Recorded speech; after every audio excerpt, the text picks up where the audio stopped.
Hello friends, welcome to MedQ lecture. In previous video, we have already discussed about respiratory acidosis and today we are going to start respiratory alkalosis. As you all know, respiratory का जो main indicator होता है that is CO2. अगर किसी person की body के अंदर में CO2 का लेवल एक्सेस होता है या CO2 का लेवल डिक्रीज हो जाता है तो वैसे कंडीशन के अंदर यहाँ पे आपको रेस्पिरेटरी एसिडोसिस या तो रेस्पिरेटरी अल्कलोसिस देखने को मिल सकता है। तो इस मैंने आपको बताया था एक निमोनिक के थ्रू। निमोनिक क्या था यहाँ पे? रो, यानी कि respiratory opposite metabolic equal. Respiratory opposite metabolic equal means what? Respiratory opposite metabolic equal, इसका मतलब क्या होता है कि सपोज किसी पर्सन की बॉडी के अंदर CO2 का लेवल अगर एक्सेस है तो पीएच कैसा हो जाएगा? डिक्रीज। वहीं अगर किसी पर्सन की बॉडी के अंदर CO2 का लेवल अगर डिक्रीज है तो उसके अंदर पीएच में क्या चेंजेस आएगा? पीएच हो जाएगा इंक्रीज, है ना। यानी कि अगर कोई ऐसा पर्सन जिसके अंदर CO2 जो है वो बहुत एक्सेस अमाउंट में है, CO2 का यहाँ पे रिटेंशन हो गया, तो जितना ज्यादा CO2 रिटेन होगा उतना ही क्या होगा? पीएच का लेवल ड्रॉप हो जाएगा। क्यों ड्रॉप हो जाएगा? तो बताया था मैंने आपको कि CO2 क्या है? एक टाइप का वॉलेटाइल एसिड होता है ना, जो कि कार्बोनिक एसिड से ही यहाँ पे बनता है। तो अगर यहाँ पे वॉलेटाइल एसिड एक्सेस है तो ऑब्वियसली यहाँ पे पीएच क्या होगा? डिक्रीज होगा, यानी कि रेस्पिरेटरी एसिडोसिस कॉज करेगा। वहीं अगर CO2 का लेवल डिक्रीज है, CO2 का अगर लेवल ब्लड के अंदर बॉडी के अंदर में बहुत ज्यादा कम है, CO2 का लेवल कम होगा तो क्या होगा? यानी एसिडिक एनवायरमेंट कम है। एसिडिक एनवायरमेंट अगर बॉडी के अंदर कम है तो वैसे कंडीशन में क्या होगा? यहाँ पे पीएच जो है वो इंक्रीज होता जाएगा, यानी कि रेस्पिरेटरी अल्कलोसिस कॉज करेगा, जो कि मैंने आपको बताया था एक निमोनिक दैट इज रोम। आप इसे याद रख सकते हो। तो अब यहाँ पे अल्कलोसिस होता क्या है? तो alkalosis caused by the reduction of a CO2। Reduction of CO2 यानी पार्शियल प्रेशर ऑफ CO2 का लेवल कितना है? Less than 35 mm of Hg। अगर आप इसका नॉर्मल वैल्यू देखोगे CO2 का तो that is 35 to 45 mm of Hg is normal, है ना। नॉर्मल होता है आपका 35 to 45 mm ऑफ Hg। लेकिन अगर किसी पर्सन की बॉडी के अंदर इसका जो लेवल है वो डिक्रीज हो जाता है, less than 35 mm of Hg हो जाता है CO2 का लेवल, तो उस कंडीशन में क्या होता है कि CO2 का लेवल जैसे ही ड्रॉप हुआ वैसे ही पीएच क्या हो जाएगा? इंक्रीज हो जाएगा। और क्या कॉज करेगा? यहाँ पे रेस्पिरेटरी अल्कलोसिस कॉज करेगा। When there is a excessive loss of a CO2 by hyperventilation of lungs। अब ये कैसे होगा? CO2 का लेवल यहाँ पे डिक्रीज क्यों हो रहा है? तो अगर कोई पर्सन जो है बहुत ज्यादा हाइपर वेंटिलेटेड है, यानी कि बहुत जल्दी जल्दी रैपिड और डीप ब्रीदिंग कर रहा है, तो बहुत जल्दी जल्दी रैपिड और डीप ब्रीदिंग करेगा तो उतनी ही जल्दी जल्दी क्या होगा? CO2 को बाहर निकालेगा। जितना ज्यादा CO2 बाहर निकलेगा उतना ही क्या होगा? CO2 का लेवल डिक्रीज होता जाएगा। CO2 का लेवल डिक्रीज होगा, वैसे ही क्या आपको देखने को मिलेगा कि CO2 का लेवल डिक्रीज हो गया और पीएच इंक्रीज हो गया। पीएच इंक्रीज हुआ दैट मींस कि यहाँ पे क्या हुआ है? पर्सन के अंदर अल्कलोसिस हुआ है। कौन सा अल्कलोसिस? तो रेस्पिरेटरी अल्कलोसिस यहाँ पे हो सकता है। अब नेक्स्ट हम देखेंगे कि क्या क्या ऐसे कॉजेस हैं जिसकी वजह से यहाँ पे रेस्पिरेटरी अल्कलोसिस हो रहा है। फर्स्ट इज हाइपोक्सीमिया और टिश्यू हाइपोक्सिया ना। हाइपोक्सीमिया, ठीक है, आपको पता होना चाहिए अगर किसी भी वर्ड के लास्ट में यहाँ पे क्या है कि मिया, अगर यहाँ पे मिया लगा हुआ है दैट मीन्स कि ब्लड। तो हाइपोक्सीमिया मतलब कि यहाँ पे जो ब्लड है, जो आरबीसीज है, उन आरबीसीज के अंदर में क्या हो रखा है? यहाँ पे ऑक्सीजन की डेफिशिएंसी है। अगर आरबीसीज के अंदर ऑक्सीजन की डेफिशिएंसी है या तो टिश्यूज के अंदर ऑक्सीजन की कमी है, तो ऐसे कंडीशन में क्या होता है? आपकी पूरी ब्लड के अंदर में ऑक्सीजन की डेफिशिएंसी है। और ये कब होगा? या तो आप हाई एल्टीट्यूड में हो, यानी कि ऐसे किसी जगह पे हो जहाँ पे ऑक्सीजन की कमी है ना। या तो पर्सन क्या हो रखा है? सीवियर एनीमिक है ना। एनीमिया की कंडीशन में क्या होता है? आरबीसीज का काउंट डिक्रीज हो जाता है, हीमोग्लोबिन का काउंट डिक्रीज हो जाता है। हीमोग्लोबिन का काम क्या होता है? ऑक्सीजन को बाइंड करने का काम होता है। तो अगर आरबीसीज कम है या हीमोग्लोबिन कम है तो ऑक्सीजन बाइंडिंग कैपेसिटी कम होगी। ऑक्सीजन बाइंडिंग कैपेसिटी कम होगी तो आपके सेल्स को, टिश्यूज को ऑक्सीजन कम मिलेगा।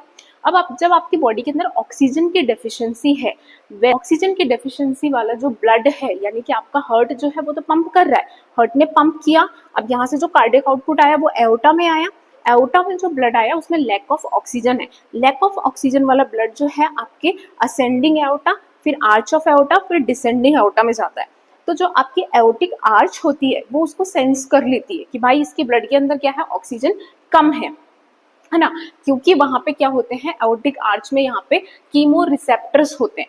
कीमो रिसेप्टर इसीलिए बैठे हुए हैं वहां पे ताकि वो ये पता लगा सके कि भाई ऑक्सीजन के लेवल में, कार्बन डाइऑक्साइड के लेवल में या फिर पीएच में कोई चेंजेस तो नहीं आ रहा है ना। इसके अलावा जो है और कहाँ कहाँ होते हैं ये कीमो रिसेप्टर्स, रोटेड आर्टरीज के पास में क्या होते हैं, यहाँ पे कीमो रिसेप्टर्स होते हैं। ये कीमो रिसेप्टर्स का काम क्या होता है कि ये जो कीमो रिसेप्टर्स है ये सेंस करते हैं कि ऑक्सीजन का या कार्बन डाइऑक्साइड के लेवल में चेंजेस तो नहीं है, पीएच में कोई चेंजेस तो नहीं है। अब जैसे ही यहाँ पे पीएच में, ऑक्सीजन के लेवल पे, कार्बन डाइऑक्साइड के लेवल पे चेंजेस आता है तो ये कीमो रिसेप्टर जो है वो ट्रिगर करते हैं किसको, ये स्टिमुलेट करते हैं किसको, हमारे जो रेस्पिरेटरी सेंटर है मेडुला ऑब्लोंगेटा, उसको ये स्टिमुलेट करते हैं कि भाई ऑक्सीजन की कमी है, आप क्या करो, आप यहाँ पे हाइपर वेंटिलेट करो ना। तो ये जैसे ही आपके रेस्पिरेटरी सेंटर पे ये मैसेज गया कि यहाँ पे ऑक्सीजन की कमी है, आपको हाइपर वेंटिलेशन करना है, तब पर्सन की बॉडी क्या करेगी, कैसे रिस्पॉन्ड करेगी, तो यहाँ पे लंग्स जो है वो हाइपर वेंटिलेट करना स्टार्ट कर देगा ना। तो कैसे, तो बहुत ज्यादा डीप और रैपिड ब्रीदिंग होगा, डीप और रैपिड ब्रीदिंग होगा तो उतना ही ज्यादा क्या होगा, CO2 जो है वो बाहर निकलेगा। भले ही O2 जो है वो ज्यादा अंदर जा रहा है लेकिन उतना ही ज्यादा क्या होगा, यहाँ पे CO2 बाहर निकलेगा।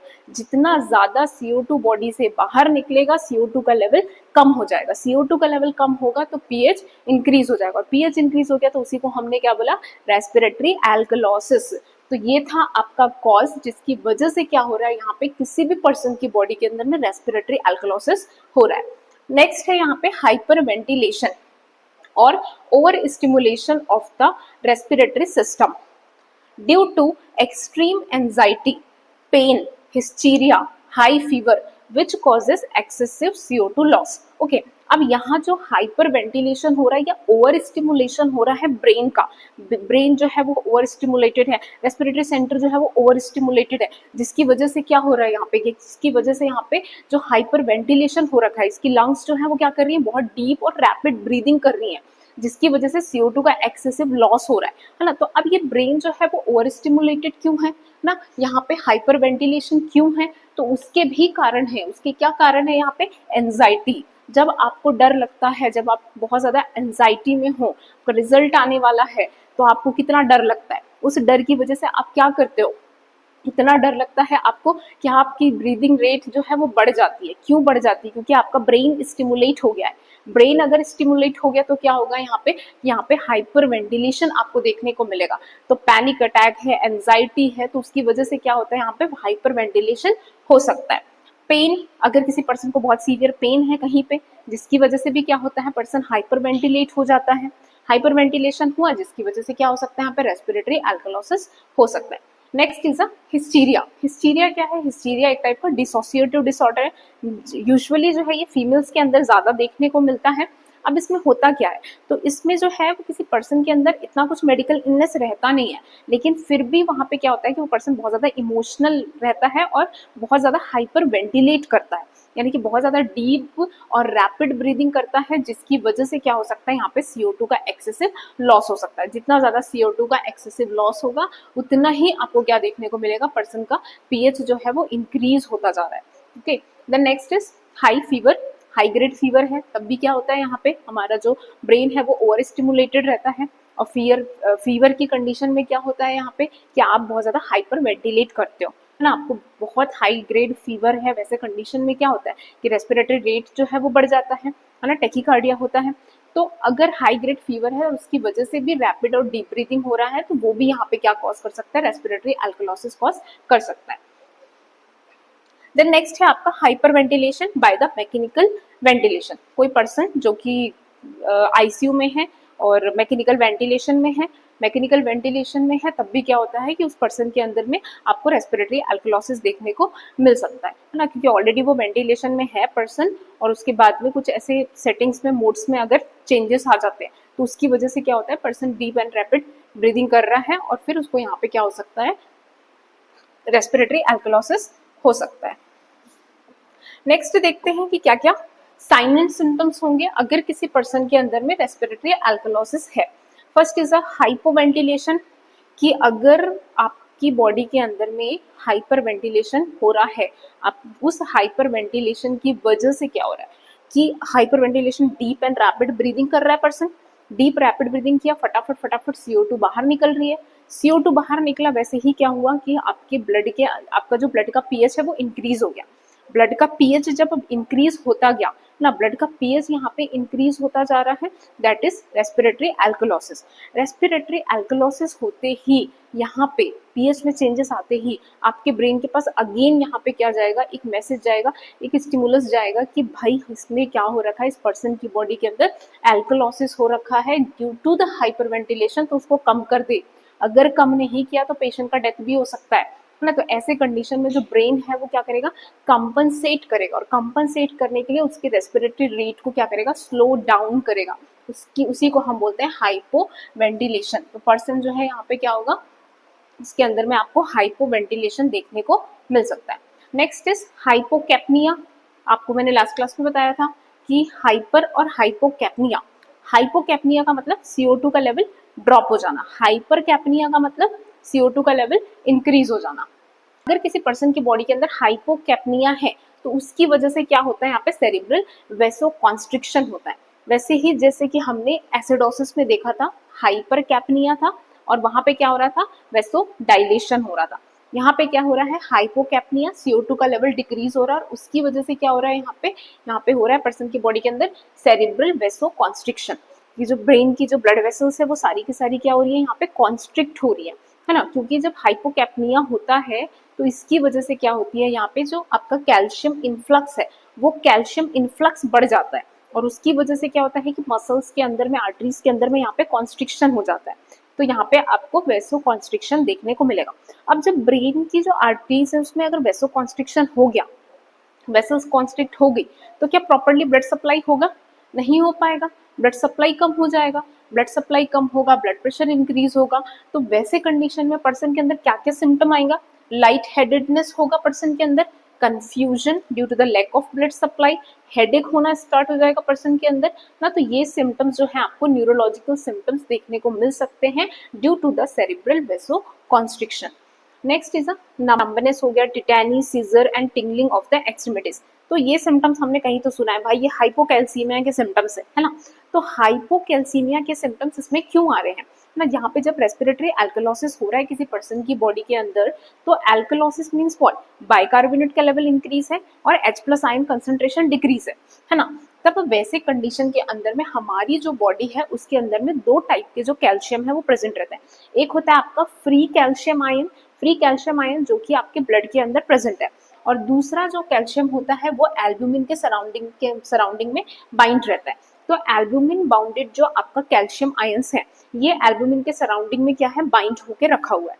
ठीक है, अब यहाँ पे क्या कंडीशन है कि इस जो पेशेंट के अंदर एल्कलोसिस हुआ है ना, एल्कलोसिस हुआ है, दैट मीन्स कि इस पर्सन की बॉडी के अंदर क्या हो रखा है, यहाँ पे नेगेटिव आयन कंसंट्रेशन जो है वो बढ़ा हुआ है, नेगेटिव आयन कंसंट्रेशन बढ़ा हुआ है और H+ यानी पॉजिटिव जो है वो यहाँ पे क्या है, डिक्रीज है ना।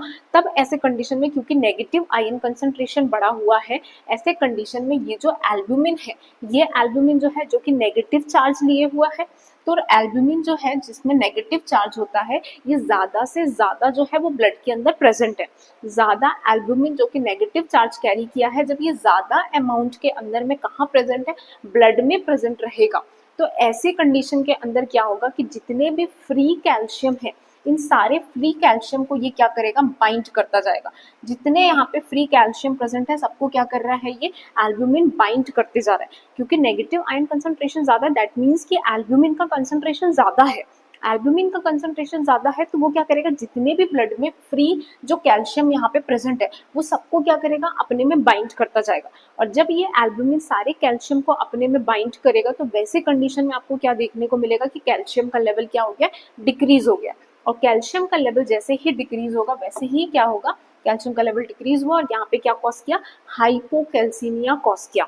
हाइपोकैल्सीमिया होने की वजह से ही पर्सन की बॉडी के अंदर कैसा फील हो रहा है, नंबनेस हो रहा है, यहाँ पे टिटैनी वाले सिम्टम्स आ रहे हैं, सीजर आ रहा है पेशेंट के अंदर, टिंगलिंग सेंसेशन हो रहे हैं उसके एक्सट्रीमिटीज के अंदर।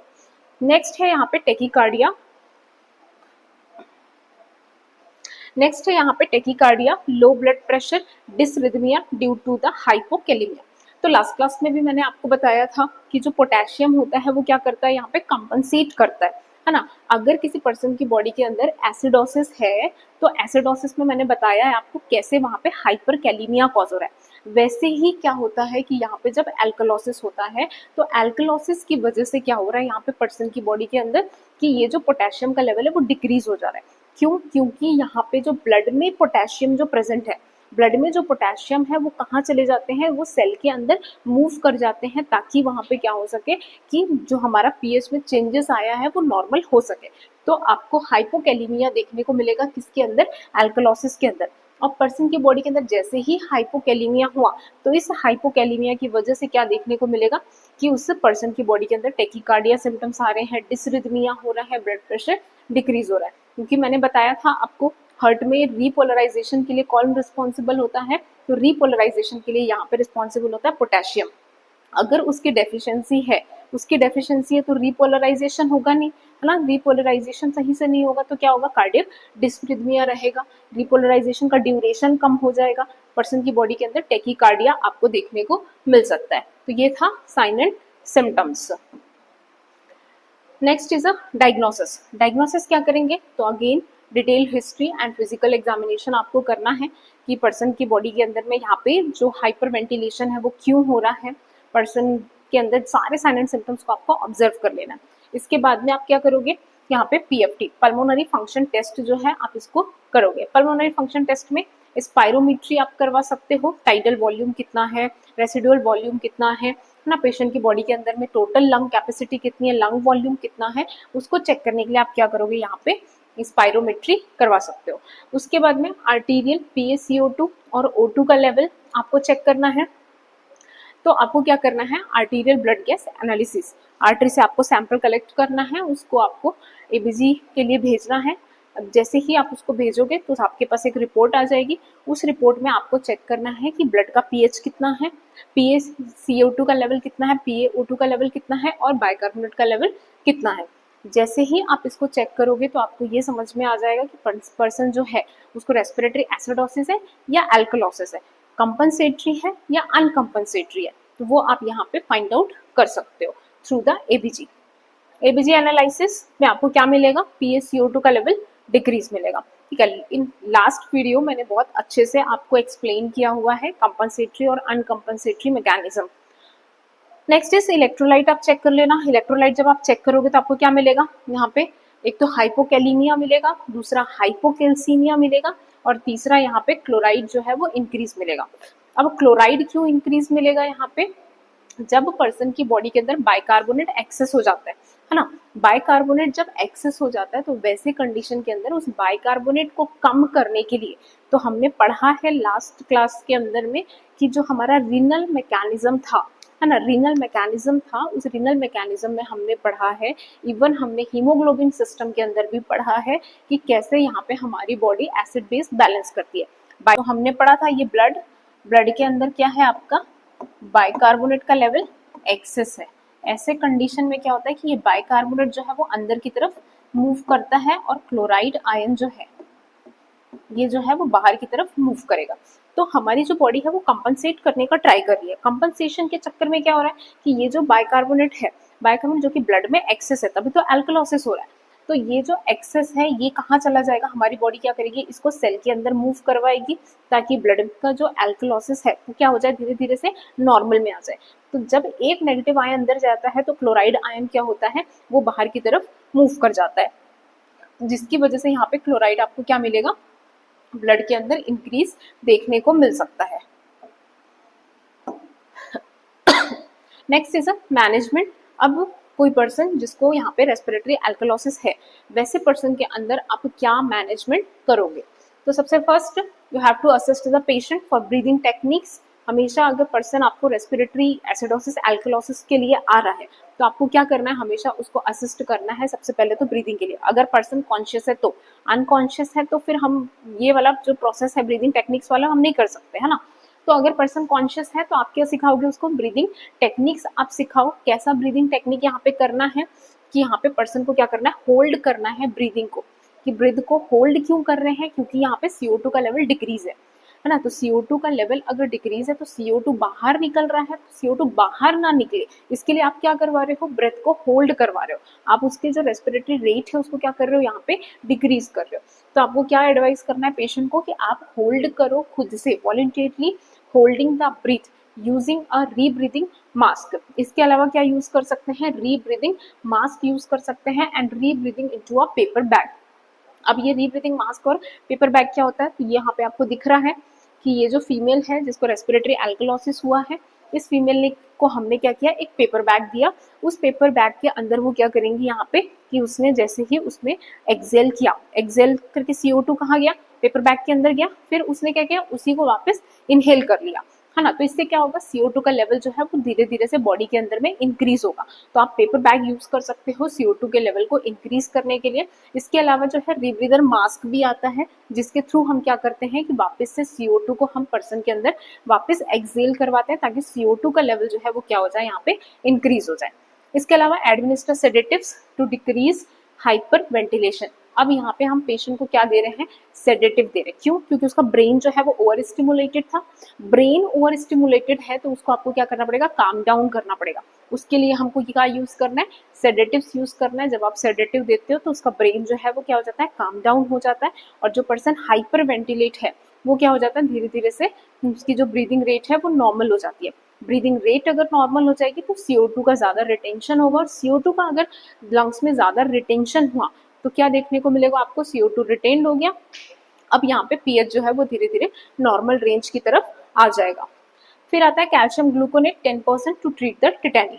अब पेशेंट के अंदर जो हाइपोकैल्सीमिया के सिम्टम्स आ रहे हैं उसके लिए आपको क्या देना है पेशेंट को, तो आप कैल्शियम ग्लूकोनेट का जो एम्पूल में 10 ml का आता है आप वो पेशेंट को दे सकते हो। कि आपको पहले इलेक्ट्रोलाइट चेक करना है, यहाँ पे आपको इलेक्ट्रोलाइट में हाइपोकैलीमिया, हाइपोकैल्सीमिया देखने को मिलेगा, इवन यहाँ पे क्लोराइड का लेवल एक्सेस देखने को मिलेगा।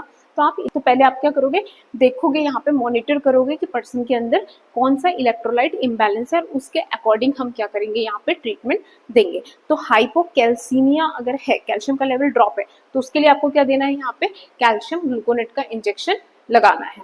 फिर नेक्स्ट, अगर पर्सन की बॉडी के अंदर हाइपोकैलीमिया है, पोटेशियम का लेवल डिक्रीज है, तब आप यहाँ पे पोटेशियम क्लोराइड का जो इंजेक्शन होता है वो आप पेशेंट को दे सकते हो ना, अकॉर्डिंग टू कि कितना यहाँ पे एक्सेस हुआ है ना। तो आप पेशेंट को KCL इंजेक्शन यहाँ पे प्रोवाइड करोगे अगर सीवियर हाइपोकैलीमिया का कंडीशन है तो ये था हमारा रेस्पिरेटरी एल्कलोसिस। अगर आपको इसमें कुछ भी डाउट हो तो आप मेरे को डायरेक्टली कमेंट बॉक्स में सेंड कर सकते हो। Please like, share and subscribe my channel. Thank you.